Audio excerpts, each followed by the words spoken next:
Globalization of agriculture is a disaster at every level. It's a disaster ecologically. We have eaten more than 7,000 plants. Even today in India, we probably eat more than 1,000 crops. Every average little farm will have 250 species, cultivated and not cultivated. Globalized agriculture cannot deal with that diversity and therefore must destroy it and must create monocultures. The industrial model of agriculture has pretended to be a more productive and an efficient system, but its efficiency is measured by measuring how few people are on the land, without measuring how many more energy requirements are created, how much more chemicals you use, how many more machines you use. In fact, this is a false efficiency because you're increasing the energy slaves, the invisible use of energy slaves on the farm, meantime removing people on land. Globalized industrialized agriculture is an agriculture based on fossil fuels. It uses fossil fuels to produce the fertilizers, to run the machines, to do the processing, and then to transport food thousands of miles away. Every step you are putting fossil fuel into food. We have reached a situation where we are actually eating oil. We are not eating food. Agriculture and food production is one area where not only is localization desirable, in fact it is necessary. It is necessary because non-localized, globalized food systems are demanding more resources than this planet has.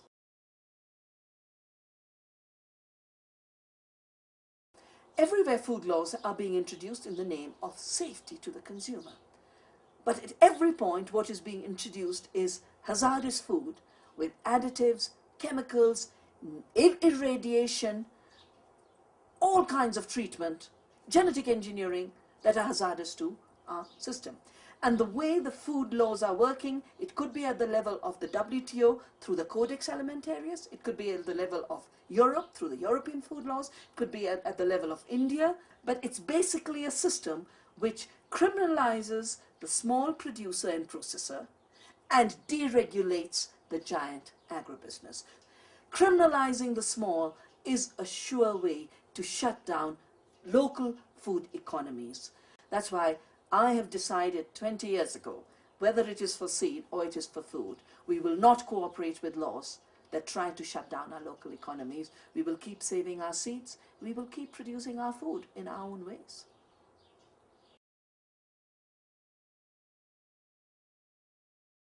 I think the way Western education has grown over the last few centuries, especially with the rise of industrialization, was basically not to create human beings fully equipped to deal with life and all its problems, independent citizens, able to exercise their decisions and live their responsibilities in community, but elements to feed into an industrial production system. Schools and universities are being told there are only 3 disciplines that you really need to know, and the only disciplines that are growing. Master of Business Administration, how to run a business. Second is biotechnology. And the third is computer sciences and information technology. As if sitting on a computer and keying in software programs to allow Microsoft to maximize higher returns will leave that programmer with higher levels of knowledge about the world. We moved from wisdom to knowledge, and now we are moving from knowledge to information, and that information is so partial that we are creating incomplete human beings. Local knowledge is knowledge that tells you about life. It is about living. Local knowledge is about the interaction between different elements of ecosystems. And local knowledge is about the most essential elements of life. In local cultures, where there is local knowledge alive, you will never find people at a loss when a baby is born, because there are enough experts. Every second woman is a midwife. You will never be at a loss to know how to cure an ordinary ailment. Local knowledge is knowledge where capital and experts do not mediate between you and your needs. And the problem with capital and experts mediating between you and your needs is that capital, of course, will mediate to maximize its own returns. Therefore, will always leave you with bigger problems. And it works wonderfully for the system because it is a system based on profits, it's a system based on control, and it's a system based on alienation.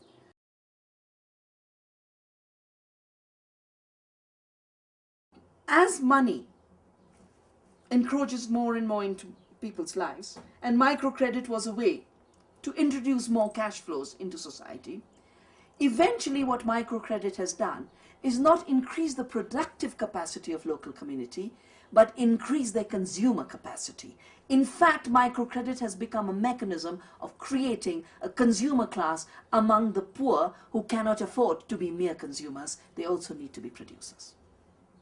In Madhya Pradesh, women created self-help groups, and now levers, through World Bank influence and conditionalities on loans, levers is being able to harvest these self-help groups, and the women who were the local leaders are being called Shakti Ammas, and instead of being creators and producers of things, they are now being turned into petty salesmen of shampoos and toothpaste. Now, who are the people who are pushing this model? They are people who went to school thinking that the biggest thing they could do is sell products. And the biggest favor they could do to communities is bring consumer products to them.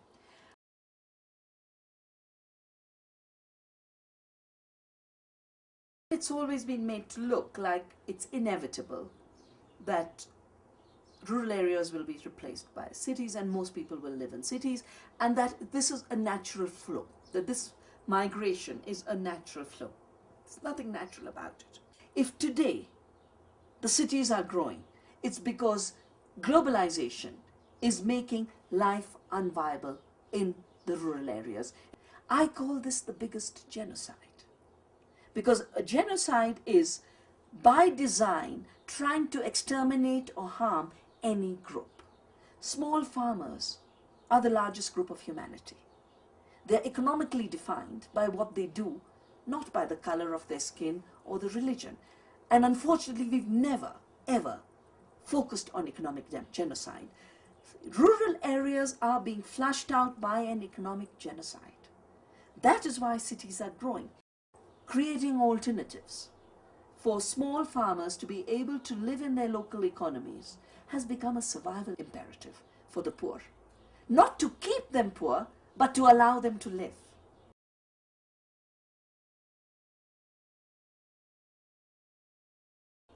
Localization does not mean insularity, but it does mean having a sense of discrimination based on ecological assessments, based on cultural assessments about what it is that we should send out of our economy and what it is that we should bring into our economy. Localization of particular aspects of our economies is an imperative for the North and the South. It's an imperative first and foremost in areas like food, because food is not just a commodity. It is in fact not commodity at all. Food is foremost nourishment. Food is culture. And diverse cultures of food can only be part of localized cultures of food. You need to have localization of food north and south, because anything that is grown globally for global trade will be grown non-sustainably. The only systems that work sustainably are localized food systems. Ecological systems can only work locally, and that ecological imperative is as important for England and Germany as it is for India and Africa. Around the world, I actually see more hope than hopelessness. I see more hope because more people have said no to genetic engineering than have said, yes, we will eat this horrible food. More farmers, when they have come to know about what's happening with seed patenting, have said, we will save our own seeds and we will be sovereign in our seed. More citizens have said no to water privatization. In fact, I don't know a single community anywhere in the world that has said, yes, we want our water privatized. Yes, we want to pay 10 times more for worse quality water. And around the world, on basic issues of food and water, the environment, about our cultures, everywhere, people are working to rejuvenate the earth and rejuvenate local cultures and local economies. And this, I believe, is a much bigger movement than all the noisy bombings in Iraq and Lebanon.